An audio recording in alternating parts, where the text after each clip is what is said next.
Single dad helped an old man every morning until his lawyers walked in with 4 bodyguards. The alarm screamed at 5:15 a.m., a sound as worn and frayed as the edges of Leo's life. In the pale, pre-dawn gloom of his studio apartment, he moved by muscle memory, silencing the noise before it could wake Mia.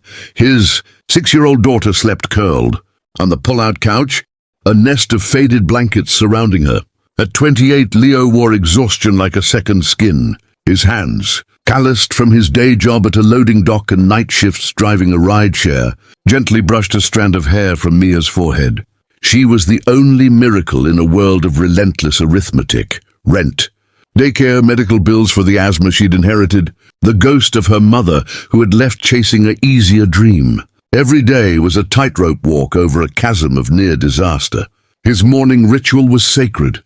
Prepare Mia's lunch, kiss her sleeping cheek, leave a note for Mrs. Gable next door, who would get her to school, and then walk the 12 blocks to the bus stop, where he would buy a cheap coffee and a single slice of toast from Marty's all-night diner. It was on one of these brittle mornings, the city still holding its breath before the chaos, that he first saw the old man. The man sat alone at a corner booth in Marty's, a figure of profound stillness amidst the stainless steel clamor. He was impeccably dressed in a tweed suit that seemed from another century, his hands liver-spotted and slightly trembling, resting on the formica table. Before him sat a plate with 2 slices of untoasted bread, a pat of butter, and a plain knife. He stared at the bread with a look of quiet, desperate frustration. Leo, clutching his own meager breakfast in a paper sack, hesitated. His bus was in 5 minutes, but the man's struggle was so palpable, a silent scream in the quiet diner. With a sigh that was more for his own perpetual softness than annoyance, Leo approached. "Sir?" "Excuse me." The old man looked up. His eyes were a startling clear blue, sharp as cut glass in a face mapped with deep lines. I couldn't help but notice. "The toast. Would you like me to butter it for you?" "It's no trouble." The old man studied him, a long, appraising look that swept from Leo's worn work boots to his kind, tired eyes. He didn't smile, only gave a slight regal nod. "Arthritis," he said, his voice a dry whisper. "Makes a simple act a war." Leo slid into the booth opposite him. He took the knife, buttered 1 slice neatly, and cut it carefully into 4 small, manageable squares. He repeated the process with the second slice. "There you go. Easier to handle." The old man picked up a square, ate it with deliberate care, and nodded again. "Thank you, young man." "Any time," Leo said, already halfway out of the booth, checking the time. He ran for his bus, the interaction already fading into the background noise of his survival. But the next morning, the old man was there again. Same booth, same untouched bread, same silent plea. And again, Leo stopped, buttered, and cut the toast into perfect squares. He learned the man's name was Mr. Alden. The conversations were brief, fragments exchanged over the simple task. "Long shift?" Mr. Alden would ask. "2." Leo would reply. "Daughter okay?" "Sleeping when I left." "Good." This became the new ritual. Every morning, 2:45 a.m. at Marty's diner. Leo never asked for anything, never hinted at his own struggles. The act itself, this tiny, quiet kindness, became an island of peace in his turbulent life. It was a transaction of humanity, untainted by expectation. For Mr. Alden, it seemed to be more than just the toast. He watched Leo with those piercing blue eyes, sometimes asking small questions. "You believe in legacy, Leo?" he asked once. Leo, thinking of Mia, of the emptiness he had to fill for her, said, "I think it's what you leave in people, not what you leave for them." Mr. Alden had merely hummed a non-committal sound. Weeks blended into a month. Then one Tuesday, the booth was empty. A strange disappointment settled in Leo's chest. He told himself the old man was fine, probably just sleeping in. But the booth remained empty the next day and the next. On the 4th morning, reading a local news alert on his phone, Leo's blood ran cold. A brief obituary. Finnegan Alden, 94, reclusive industrialist and former head of Alden Global Holdings, passed away peacefully. A photo accompanied it, a much younger, fiercer version of the man from the diner. But the eyes were unmistakable. Leo's toast turned to ash in his mouth. Finnegan Alden wasn't just a lonely old man. He was a billionaire legend, a name synonymous with ruthless corporate takeovers and private islands. The man whose toast he'd buttered every morning was a titan. The revelation was so absurd Leo couldn't process it. He moved through his days in a daze, the grueling work a blur. He didn't speak of it to anyone. What was there to say? A week after the obituary, Leo was home trying to fix a leaking faucet, while Mia drew pictures at the tiny kitchen table. A heavy knock echoed through the flimsy door, a sound that promised authority. He opened it to find a spectacle that silenced the entire hallway. Two men in impeccably tailored suits stood flanked by four massive, unsmiling bodyguards. The man in front, silver-haired and sharp-faced, held a leather-bound portfolio. "Leonard Carter?" he asked, though it was clear he knew. Leo nodded, pulling Mia slightly behind him, his heart hammering against his ribs. "My name is Arthur Vance. I was the personal attorney and executor for the late Finnegan Alden. You have been named in Mr. Alden's will. Your presence is required at the reading this afternoon." He said it not as an invitation, but as a fact of physics. "Me? There must be a mistake," Leo stammered. "No mistake, Mr. Carter. The car is downstairs." The journey was surreal. Leo, in his paint-stained jeans, sat with Mia on his lap in the plush, silent interior of a luxury car he didn't know the name of, followed by a second car with the bodyguards. They didn't go to a law office. The cars glided through towering gates into the secluded, manicured estate of the Alden mansion. In a vast oak-paneled library that smelled of old books and older money, a dozen people waited. They were the landscape of wealth, men and women in silent, expensive clothes, their faces masks of polished avarice and impatience. These were the relatives, the executives, the sharks who had circled Alden for decades. They turned as one as Leo entered, holding his daughter's hand. Their gazes were lasers of pure, undiluted contempt, scanning his poverty, his confusion, his very presence as an outrageous insult. He was a stain on their Persian rug. Arthur Vance took his place at the head of a colossal table. The reading began. It was a litany of power and possession, bequests of stock portfolios, offshore companies, vintage car collections, a vineyard in France, a skyscraper in Tokyo. The amounts were astronomical. Each announcement met with tight, satisfied nods from the beneficiaries. Leo stood by the door, feeling smaller with each passing minute. This was a colossal mistake. He was about to be publicly humiliated and thrown out. Finally, Vance adjusted his glasses and reached the final item. "And to the matter of my personal legacy and the bulk of my remaining unentailed estate," he read, his voice echoing in the still room. He looked directly at Leo. "To Leonard Carter, whom I knew only as Leo, the man who cut my toast at Marty's diner." A collective, sharp intake of breath hissed through the room. A woman in pearls actually gasped. "I leave the contents of my private study, in its entirety, to be his without condition or caveat. Furthermore, I bequeath to him the sum of $1. A beat of dead silence was followed by a rumble of confused, derisive murmurs. $1? The private study? It sounded like a joke, a final cruel punchline from beyond the grave. The billionaires relaxed, smirks playing on their lips. The old man had mocked the pauper after all. But Vance's gaze never wavered from Leo's. "However," he continued, his voice cutting through the noise, "the bequest of the study is governed by a specific instruction. Mr. Carter, you must enter the study alone. You must spend 1 full hour within it, commencing immediately. Only then will the transfer be legally executed and further instructions revealed." The relatives erupted in protest. "This is absurd." "A trick. We'll contest this." Vance silenced them with a raised hand. "The terms are ironclad and holographic. Your challenges, should you pursue them, will be lengthy, costly, and per Mr. Alden's instructions. Will automatically freeze all other disbursements until resolved. For decades, potentially." The threat hung in the air, colder than the marble floor. It was a masterstroke. Greed, Alden knew, would always outweigh principle. The protest died into seething glares. Vance produced a single, old-fashioned key from his portfolio and walked to a nearly seamless door of dark. wood set into the library wall. He unlocked it and gestured to Leo. "Your hour begins now. Mr. Carter, the child can remain with me." Mia looked up at her father, wide-eyed. Leo knelt, his mind reeling. "It's okay, sweetheart. Daddy just has to go in this room for a little while. Wait here with Mr. Vance." He kissed her forehead, stood, and walked towards the door, feeling the heat of 100 hateful stares on his back. He stepped across the threshold. Vance closed the door behind him with a soft, definitive click. The lock turned. The study was not what Leo expected. It wasn't large, especially by the mansion's standards.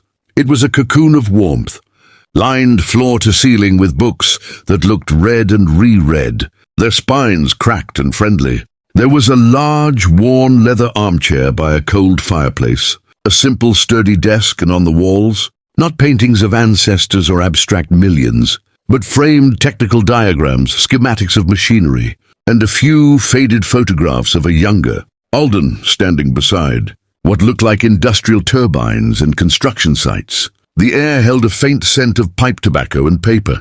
On the desk sat 3 items: a simple, sealed envelope with Leo written in a spidery hand, a sleek modern tablet, and an old brass-bound ledger. The instruction was to spend an hour. Leo, his heart still pounding from the ordeal outside, sat in the armchair. He picked up the envelope first, breaking the wax seal with trembling fingers. Inside was a single sheet of heavy stationery. "Leo," it began, "if you are reading this, you are in my sanctuary. This is the only room in this entire hollow monument that ever felt like mine. The vultures outside believe my legacy is measured in decimal points and assets. They are wrong. You who asked for nothing and gave a moment of dignity to a trembling old man every morning are the only one who might understand what I have truly built. The money, the companies, they were just the engine.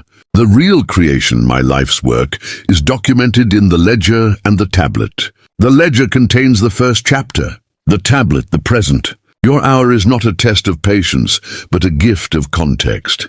Start with the past." Leo set the letter down, intrigued now beyond his nervousness. He pulled the heavy ledger towards him. It was not a financial log.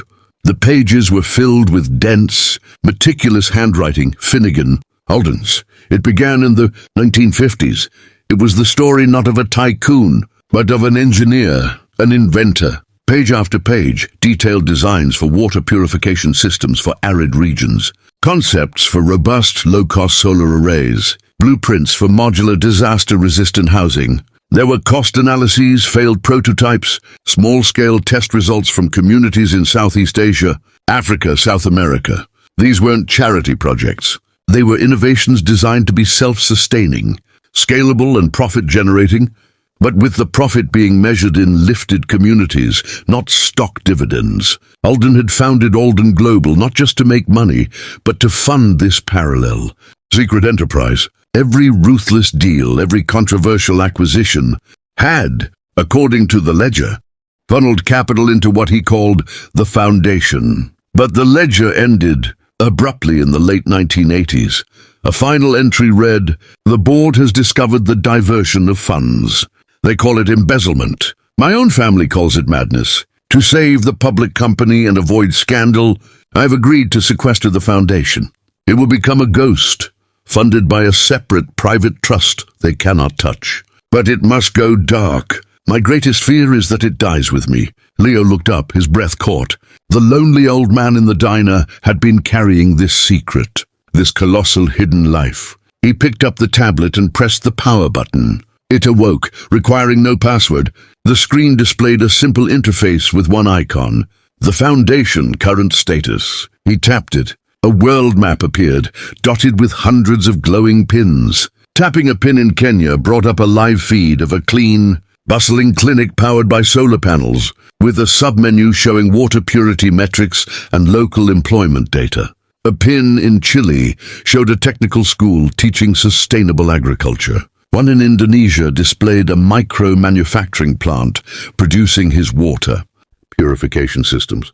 There were energy cooperatives in rural India, marine conservation tech hubs in Norway, reforestation and biotech partnerships in the Amazon. Dozens, hundreds of projects, all interconnected, all technologically advanced, self-sustaining and growing. A dashboard showed the trust's assets, still vast but actively deployed. This was not a charity. It was a silent, global network of solutions, a living, breathing legacy that was actively making the world better, quieter without fanfare. This was Finnegan Alden's true life's work. The final file on the tablet was a video. Leo pressed play. Finnegan Alden appeared on the screen, sitting in this very chair. He looked older than the diner, frailer, but his eyes burned with the same intensity. "Leo," he said, his voice stronger than it had been in person. "By now you see it. The world thinks I built an empire of money. I built an empire of possibility. But empires need emperors, and I am out of time. I have no heirs of spirit. My blood sees only a balance sheet. For years I have tested, watched, searched for someone who did not see a transaction in every human interaction. In that diner I staged my final test. My frailty was real, my need was genuine. But my identity was a filter. Scores of people passed me by. A few offered help for a price, or with resentment. You simply saw a man who needed his toast cut. You asked for nothing. You gave respect. Every morning you proved your character was not an event, but a habit." He leaned forward. "The lawyers will tell you that you have inherited a complex trust with governing boards and legal structures. They are caretakers. But I am giving you the steering wheel. The foundation is yours to guide, to nurture, to grow. Not to own, but to shepherd. The dollar? A reminder that what I am giving you cannot be bought. It must be earned, as you earned it with your quiet kindness. The fortune outside this room is dust. The future is in your hands. Do not try to be me. Be Leo. Be the man who stops to cut the toast. Let that spirit guide the foundation. The access codes, the authority protocols, the full transfer documents, they are all here. Take the hour. Absorb the magnitude. Then walk out that door and decide. You can walk away with the dollar. The foundation will continue on autopilot. Or you can accept the greatest treasure I possessed. A purpose that outlives a bank account." The video ended. Leo sat in the profound silence, the weight of a hidden world settling on his shoulders. He thought of Mia, of their struggles. The sheer scale of this was terrifying. He wasn't a billionaire, a CEO, a visionary engineer.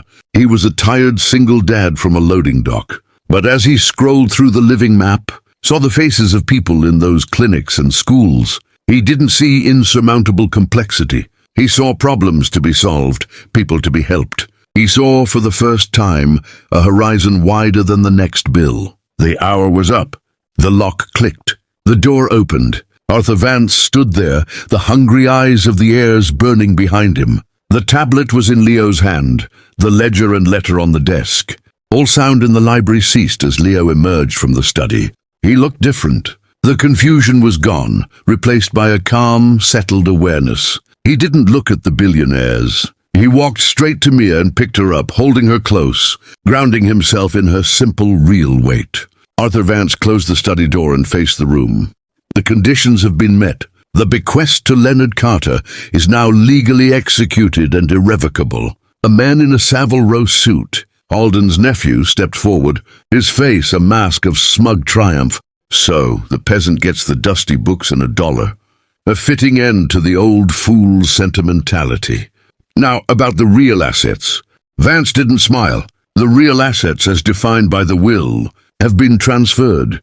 Mr. Carter is now the sole governing trustee and beneficiary of the Finnegan Alden Legacy Trust, codename the Foundation. He paused, letting the legal terminology hang in the air before delivering the translation. It controls a discrete portfolio valued at approximately $1.8 billion. The number dropped like a physical shockwave.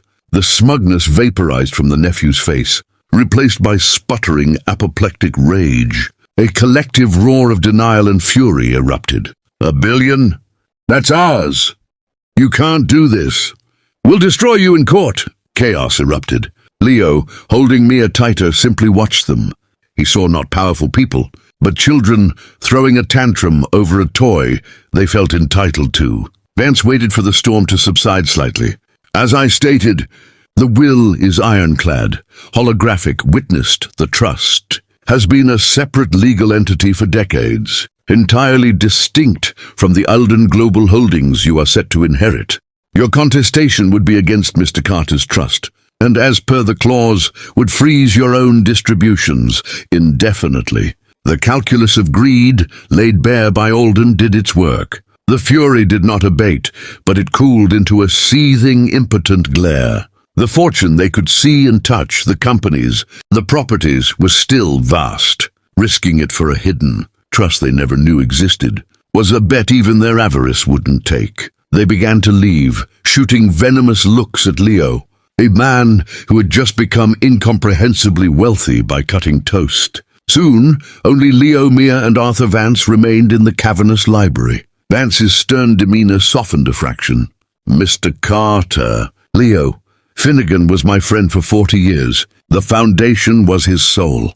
He chose you with absolute clarity. My firm will handle all legalities, security and transitions. You will have a team at your disposal. But the direction, the vision, that is yours."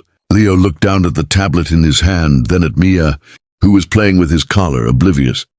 "I don't know the first thing about running a billion-dollar global foundation," he said quietly, not with fear, but with stark honesty. "You know about hard work," Vance replied. "You know about kindness without expectation. You know about doing the right thing when no one is watching." Finnegan believed that is the only curriculum required. The rest are just details you can learn. The boards are filled with experts. They need a leader with a moral compass, not a spreadsheet. Leo took a deep breath. The panic was there, but beneath it, a current was rising, a sense of purpose so vast it made his old worries seem small. He wasn't being handed a luxury life. He was being handed a planet-sized responsibility, and he realized with sudden clarity that he wanted it. Not the money, but the work, the chance to build, to help, to create a safer, better world for Mia and millions of others. "What's the first step?" he asked. Vance almost smiled. "The first step is to go home, process. The second step is to meet the executive board. The third step is entirely up to you." The return to his apartment was surreal. It looked smaller, shabbier, but it was also filled with the only real treasure he'd ever needed. Mia's drawings on the fridge, her toys scattered on the floor. That night, after putting her to bed, Leo sat at his rickety table with the tablet. He explored the Foundation's projects in depth. He watched videos of a village in Ghana getting clean water for the first time, of a young woman in the Philippines graduating from a Foundation-funded engineering program. He saw financial reports that showed sustainability, not dependency. This was Alden's genius, a legacy that empowered, that created engines of prosperity rather than dispensing aid. In the following weeks, with Vance's guidance, Leo's life transformed. He didn't move to a mansion. He moved to a safe, comfortable apartment near a good school for Mia. He hired a compassionate nanny, and he began to work. He met the Foundation's board, a group of brilliant, passionate individuals from various fields who had loved and served Alden's vision. They were skeptical at first of this unknown single father, but his humility, his perceptive questions, and his unwavering focus on the human impact behind every data point won them over. He wasn't a figurehead. He was a quick study, driven by a genuine desire to understand and do good. He used his experience of struggle to ask crucial questions. Is this technology truly maintainable by the community? How do we measure dignity, not just output? One of his first acts was to use a small fraction of the trust's investment income to create a separate, modest fund for people like his former self, struggling single parents, unexpected medical debt, bridging loans for education. He called it the Toast Fund, managed by a separate committee. It was his way of honoring the small kindness that started it all. The billionaires of the world never stopped regarding him as an upstart, a thief of their birthright. They circled looking for weaknesses, but they found a man who lived modestly, whose wealth was entirely tied to an impregnable purpose-driven trust, and whose public appearances were not at galas, but at the opening of a new desalination plant or a school in an underserved community. His story, The Toast Billionaire, became a modern fable. Some ridiculed it. Others were inspired. Leo didn't care for the spotlight. He cared for the work. Years later, on a sunny afternoon, Leo stood at the edge of a field in a rural community in Morocco. A new foundation-funded agro-solar farm was being inaugurated. Mia, now a confident 12-year-old, held his hand. She understood, as much as a child could, what her father did. "Is this because of the toast, Daddy?" she asked, looking at the gleaming solar panels shading rows of crops. Leo smiled, looking at the hopeful faces of the local farmers. He thought of Mr. Alden, of the lonely mornings, of the secret study, of the ledger and the tablet. "No, sweetheart," he said softly, squeezing her hand. The toast was just the key. "This," he gestured to the entire thriving scene before them. "This is because a lonely old man and a tired dad understood that the only legacy that matters is the one you plant in the hearts of others and help them grow." The money was just the seed. The kindness was the water. He had not just inherited a fortune, he had inherited a future, and he would spend the rest of his life tending it, one quiet, purposeful act at a time, proving that the greatest treasures are never found in vaults, but in the simple, human decision to stop and to care.